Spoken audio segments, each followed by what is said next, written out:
Welcome back to Outside View Scandals. Today we're diving into a story where music, politics and controversy collided with explosive results. We're talking about the Rock Against Racism concerts of the 1970s. What started as a grassroots movement to combat racism in Britain turned into a cultural phenomenon and, of course, a scandal that rocked the nation. Because let's face it, no good cause comes without a bit of chaos, right? The story begins in the mid-1970s, a time when Britain was grappling with significant social and political tensions. The National Front, a far-right political party, was gaining traction, promoting openly racist ideologies. Immigration debates were rife and racial violence was on the rise. To add fuel to the fire, some prominent musicians made statements that were, let's just say, not exactly helpful. One of the catalysts for Rock Against Racism was Eric Clapton. Yeah, the guitar legend himself. In 1976, during a concert in Birmingham, Clapton expressed support for Enoch Powell, a politician infamous for his anti-immigration Rivers of Blood speech. Clapton's comments shocked many of his fans and fellow musicians. Ironically, this was coming from a man whose career was deeply influenced by black music. And the hypocrisy was hard to ignore. Enter the fateful letter.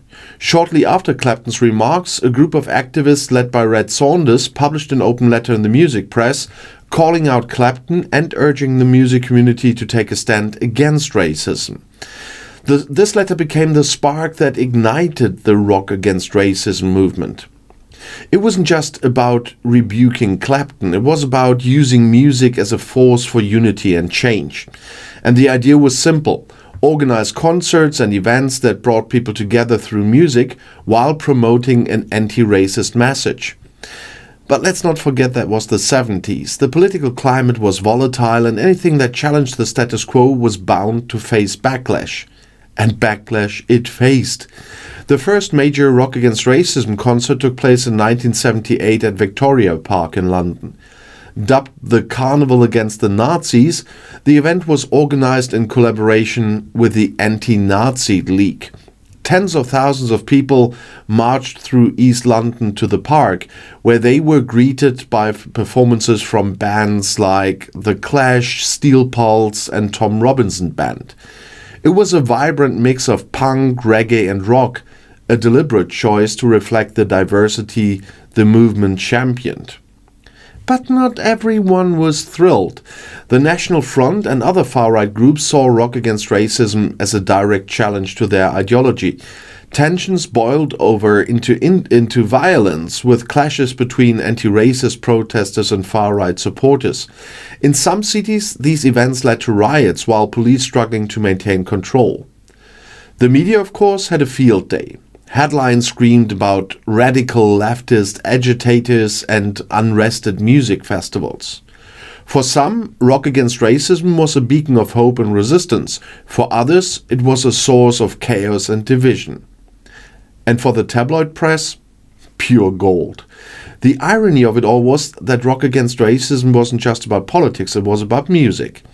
It highlighted the power of art to bring people together and challenge societal norms. Punk bands stood shoulder to shoulder with reggae artists, creating a space where cultural exchange thrived. Yet for some critics, this cultural melting pot was precisely the problem. And the controversy didn't stop the movement. If anything, it fueled it. More concerts followed, spreading the message across the UK. Each event was both a celebration and a statement. Racism had no place in music or society. But with every step forward came resistance.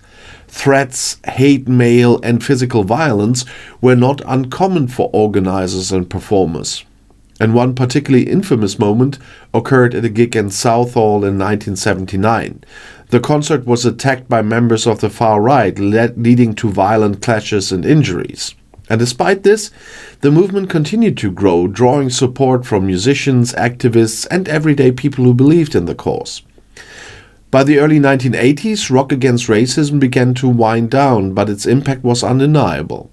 It had mobilized a generation, brought anti-racism into mainstream culture, and left a lasting legacy in British music and politics. The movement's message resonated far beyond the concerts themselves, inspiring similar initiatives around the world even. But let's address the elephant in the room. Was it really a scandal? For the far right and the conservative establishment, absolutely. For them, Rock Against Racism represented everything they feared: unity, diversity, and a challenge to their authority. For others, the scandal was that such a movement was even necessary in the first place. Why did it take musicians and activists to stand up against racism when the political system seemed so reluctant to act? Rock Against Racism also raised questions about the intersection of music and politics. Could art truly inspire change, or was it merely symbolic? The movement's success suggests that music can indeed be a powerful tool for activism. But it also showed how divisive that activism could be, particularly in a society already fractured by racial and economic tensions. Beyond the concerts themselves, Rock Against Racism created a network of activists, artists, and organizers who continued the fight for equality in other ways. Signs, posters, and grassroots events became a hallmark of the movement, spreading its message even to those who couldn't attend the gigs. It wasn't just about big concerts, it was about creating a cultural shift, and the movement's influence can still be felt today. Modern campaigns like Love Music, Hate Racism trace their roots back to Rock Against Racism, carrying forward its spirits of resistance and unity. And the lessons of the 1970s remain relevant. Racism and inequality still exist, and the fight against them requires creativity, courage, and collaboration. In hindsight, the Rock Against Racism concert were about more than just music.